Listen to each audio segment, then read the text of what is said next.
our second place finisher in today's race, and that's Brian Vickers. And he drove the number 55 Aaron's FSU National Champions Toyota. And our top finishing Sunoco Rookie of the Year candidate coming in 5th place is Austin Dillon. He drove the number 3 Bass Pro Shops Chevrolet. Brian, I'll start with you. Certainly one of those races that I'm sure there was a lot of strategy going on, a lot of things being said over the radio with the weather and so forth and so on. And just talk us through all that and how tough it was today for the drivers, because I'm sure it wasn't an easy afternoon. No, it wasn't. There was a lot of strategy going on, and it kept changing when we started the race. And knowing there was a competition caution coming at lap 20, we thought about kind of taking it easy and going to the back. And then lo and behold, the lane we were in just kept going forward. So we went to the front, and then it got a little bit too dicey for my comfort that early, and guys were moving around a lot. So we went to the back. Just had a bad feeling about kind of the energy in the pack and where it was headed. So we dropped back, and about 2 laps later, there was a big crash, and we were fortunate to be out of that. And then we kept going there and get to a point where we were ready to go, but just didn't quite have the speed we needed in the car to get from where we were at to the front. And we ended up actually getting into the pack at about the wrong moment, and we're fortunate enough to get through the last big wreck. I saw it kind of starting out of the corner of my eye. Car from the outside to the inside just went way too quick, and I just jumped on the brakes, and then as soon as I saw an opening, downshifted and just went to the gas and just was able to get through it. But very lucky to get through that wreck and keep the FSU car out of trouble. The guys did a great job. They called a great race and put me in a position to win there at the end. It was we were just a lap away from an opportunity to make a pass, and I had one shot at the 43 with a run, and the 13 got to my right rear quarter, and I just couldn't move up and do anything with it. We were just kind of stuck there, and then the rain just came at the wrong time for us and the right time for them. It's unfortunate. Just really proud of everyone on this Aaron's Dream Machine team. They've done a great job getting the momentum going back in the right direction, and that's what we need right now. Would have really loved to put this Florida State University National Champions car in victory lane, and that's frustrating. It's I was hoping they would wait it out. We've got lights. It's Daytona. It's only 2 o'clock. But I guess they felt the need to call it, so it is what it is. Thank you, Brian. And Austin Dillon, just talk about your run out there today, a strong top 5 showing for sure. Yeah, it was a good run for our Bass Pro Shop Chevy. We just made it to the wrecks. I seen it like Brian said. Everybody up there at front at the beginning was swapping ends and didn't look good, and we made it through the first one, and then the second one hanging out there down the backstretch, and my teammate was in front of me, and he checked up, and when I checked up, I kind of just shot the middle, and they went left and got lucky. I saw Jamie flying through the air. That was crazy. Made it through that and sitting pretty good there. I think me, Brian, and a bunch of the guys right there would love to see it go back, but, it's racing. It's part of it. We've been here for a while, and love to go back, but man, that rain's been tough to deal with all weekend. I'm ready to go to my dirt race, which is in Indiana. I'm trying to get out of here. We'll take questions. We'll start up in the press box. Go ahead, press box. Questions for Brian or Austin? Jeff Gluck from USA Today. Guys, this is obviously one less kind of wild card race off the books, and that means with Almirola winning, there's one less spot in the chase for points. It's been so much talk about wins this year, but now that there's even less spots for points, does this sort of accelerate what you'll be looking at every week as far as the standings and trying to have good point stays as well as a win? Yeah, I mean, obviously the fewer spots there are, the intensity picks up for the guys in that position. I think every week you go to every race trying to win and knowing what's at stake if you do and what's at stake if you don't. The closer the chase you get, the more that intensity is going to pick up. Our job is to go out there and try to win next weekend. We came close this weekend, but the weather didn't work in our favor, and that's that. We just got to get on with it and go to next week. Yeah, same. I mean, we jumped from 18th to 13th in points. There's less positions now, but just got to stay consistent. We had a test at New Hampshire this past week, I felt like it was a good test for us, and we go on and try and keep these runs going for us as a rookie, and I think it'll close up the rookie points now too. We've gained a lot the last couple weeks, and this will definitely help. Other questions in the press box? No questions. Any other questions down here for Brian or Austin? We'll take a couple. We'll go Chris, Kelly, and end with Bob. Chris Knight, hitchfans.com. Go ahead, Chris. Austin, how bad did you need this performance today after the strong season that Kyle Larson's had? Oh, it's huge for us. Getting the top 10, the top 5, and it definitely can change the rookie race. We've got some momentum now. We've got the last 4 races, I think, in the rookie race, and just stay consistent, and hopefully we can come out with this thing. Their cars have been really fast all year, and we're getting better. Each week I feel like we're gaining a little bit, and I'm excited about that. Questions for either Brian or Austin, and then we'll hear from Kurt. Go ahead, Kelly. Kelly Crowder from Popular Speed. Austin, after all the attention you got down here in February, you've still been hanging around, so it kind of follows Chris's question. Just where would you assess your team halfway through the season, and what do you think is the biggest thing you have to work on going forward? Well, Kyle's had a great season, and I'm kind of putting our season against his because, we're racing for the Rookie of the Year. That's our main goal going into this year. And it's any other year, the last couple of years, it'd be a great season. But the way they've run, it's been we put a lot of pressure on ourselves. We're hanging in there. Just want to find some more speed at these mile and a half, get more consistent. Kentucky was a good race for us, just didn't make a good adjustment at the end. And, experience will come with that, I hope. And, like I said, I feel like our cars are getting better, and we've been really harping on that as a group at RCR to make our cars better. And I think we're starting to show. Ryan had a good run at Kentucky, and hopefully we can carry that on to New Hampshire. We still saved a test or two, I think, as a group. So maybe those tests will help us out. Bob Pockers, do you have a question for Austin or Brian? Yeah, Bob Pockers, Sporting News. Brian, did you think that you were racing kind of to the finish there before this storm came? And, how long would you think it'd be reasonable to have a delay before you should get restarted? I didn't. It wasn't. Billy mentioned before we went green that the weather was still a ways off. So obviously we knew it was a possibility, and storms have been building all day. The few sprinkles we had, wasn't sure if it warranted a caution, but I understand NASCAR's concerns after the nationwide qualifying incident, and don't disagree with that.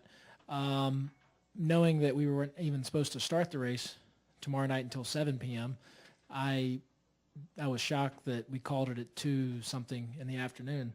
I was expecting. I know a lot of the fans tuned into the TV and stuck around at the racetrack, waiting to see a finish, and I was expecting them to wait a little bit longer, knowing that we have lights here and it was going to be a night race anyway.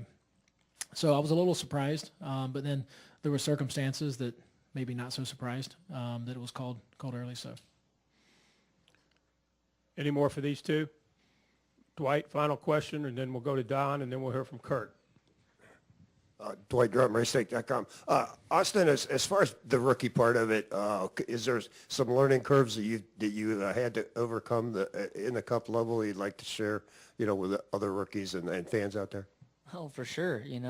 Each week you learn a little bit here and there, and what it takes to compete at this level. It takes a full weekend from the start of the weekend when you unload off the trailer, and learning that is just it's the hardest level of racing in the world, in my opinion. So, because I've never done anything past this, but for us, just progressing every week and being smart throughout runs and trying to make our cars better throughout a race instead of maintaining.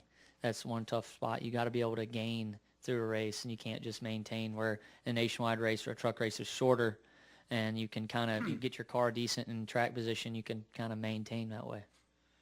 Final question, Don Coble, for either Brian or Austin. Actually, it'd be for both, and then after they leave, Kurt, you can tackle this one too. How odd is it to be racing not knowing, is this going to be the last lap? Is this the last, because you know that the bad weather's coming, and you're just uncertain, like, do I have 2 more laps to make this move, or do I have to get it done now?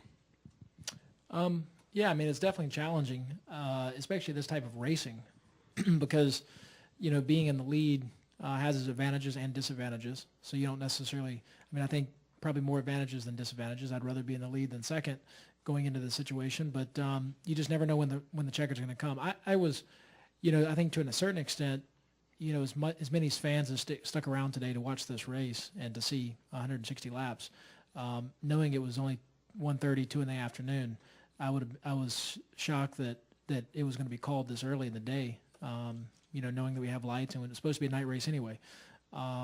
So I don't know. I just kind of felt like it was going to be another storm that would come and go, and we'd go back green and finish the race. But it ended up not being that way. For me, it's tough because I thought we were racing to 80 there for a while, and when I hung around in the back for quite a while just trying to miss some of the stuff that looked like was going to happen up there. It was pretty wild, and it is tough not knowing if you're going to get to 160 because you got guys saying, oh, it's going to rain out, it's going to do this, and then, there's so many opinions, and you just have to trust yours, I guess, when it comes down to it, and get there when it counts at the end. Austin and Brian, thank you for being here today, and good luck next weekend. Joining us now is our third place finisher in today's Coke Zero 400, and that's Kurt Busch. He drove the number 41 Haas Automation Chevrolet for Stuart Haas Racing, and Kurt certainly had a strong car up there, and heard you on a couple of the TV interviews during the rain delays. This might have been one of the strongest cars you've had down here at Daytona, but just talk about how the race unfolded for you and how things went today for the 41 team. I thought we had a good finish today. I'd love to be out there racing and competing for the win. And, the car ran strong. We dominated, led most laps. And the Haas Automation Chevy was a good car right from the time it was completed and shoved into the wind tunnel. And those guys really did a good job back at the shop to prepare the number 41 for all the speed that you need here at Daytona. We executed well on pit road. Again, we led a lot of laps today and thought we were in good position. And when you're racing knowing that there's weather in the area, it's best to be in that lead position because that gives you the best shot at when the rain does come. And if they do call the race, that you're the leader. So most importantly, though, we've made a good turn on the 41 car in the last month with good, solid finishes.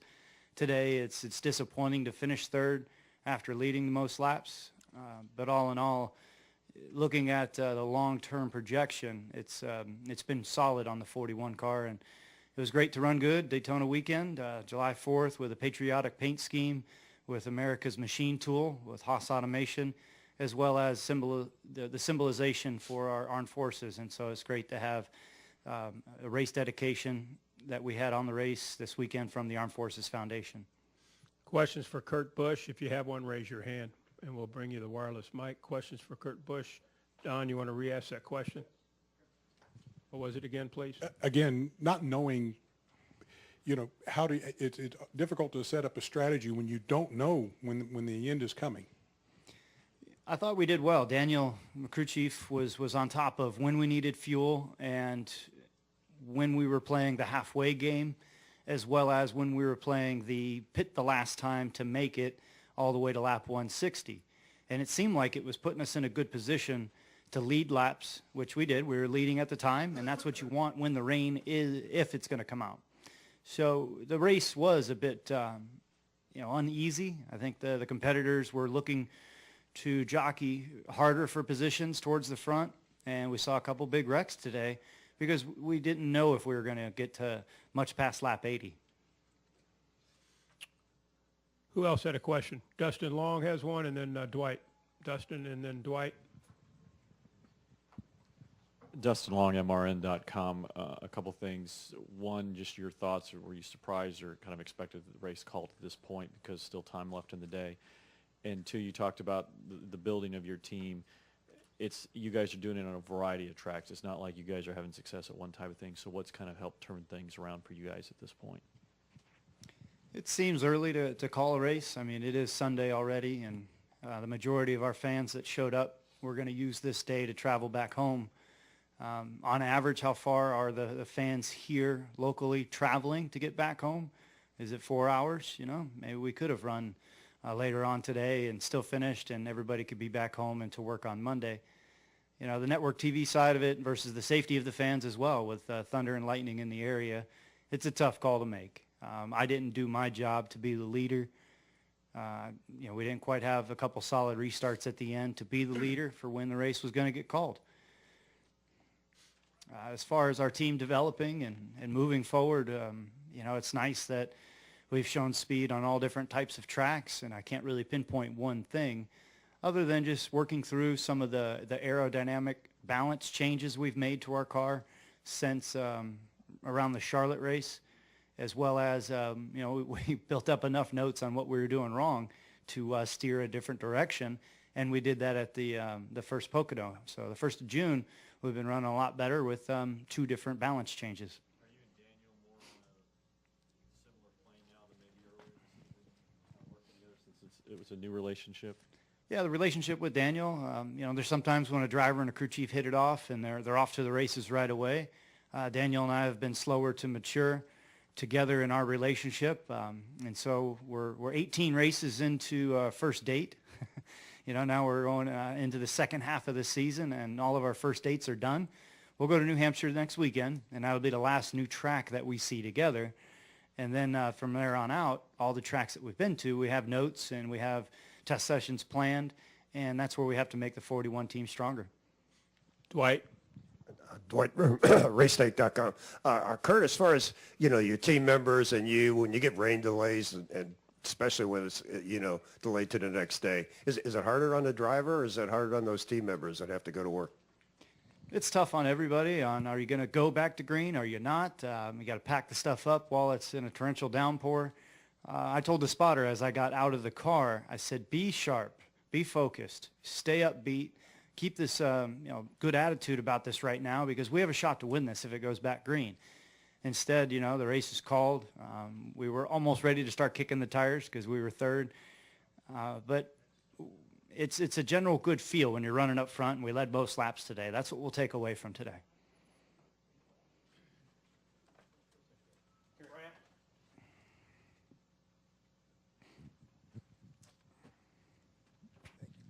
Brant James, ESPN.com. You've been really successful at this sort of weird form of racing without popping through for a win. Does it frustrate you, or do you like it? Do you anticipate coming here because the stats are good, but no trophy yet? Oh, you're right. I haven't won a points-paying restrictor plate race. It's been tough over the years. You know, 15 years into it, I've won IROC races and, you know, won a shootout, won a qualifying race. But even nationwide, I've won a nationwide race here, but haven't broke through for a points-paying cup win yet. And, you know, I've got to go to the videotape. I've got to go back and study more. I have to, when I'm the leader, I have to advance my game. I have to be better at blocking and strategically managing the race as a leader. I've been really good at seconds and thirds, top fives. Just got to break through for that win, and I believe I need to do more work to get better at it. Is it harder to make that improvement through film study or whatever with this type of racing, because it seems like so much of it is out of your control at times? Well, there's the film study. Then there's you have to be in position to make mistakes, or you have to be running up front more often to learn from it. You can't learn by you know, dragging around in the back, waiting for wrecks to happen. You learn by leading and getting shuffled out of the lead, and then trying a different approach to stay in the lead and to be able to make your car as wide as you can at certain spots, and to make others have to rethink their strategy. You know, the chess game definitely comes into play more so when you're the leader than anything else. Any additional questions for Kurt? Well, Kurt, thank you for coming in. Thank you for putting on a good show this weekend. We'll see you at New Hampshire.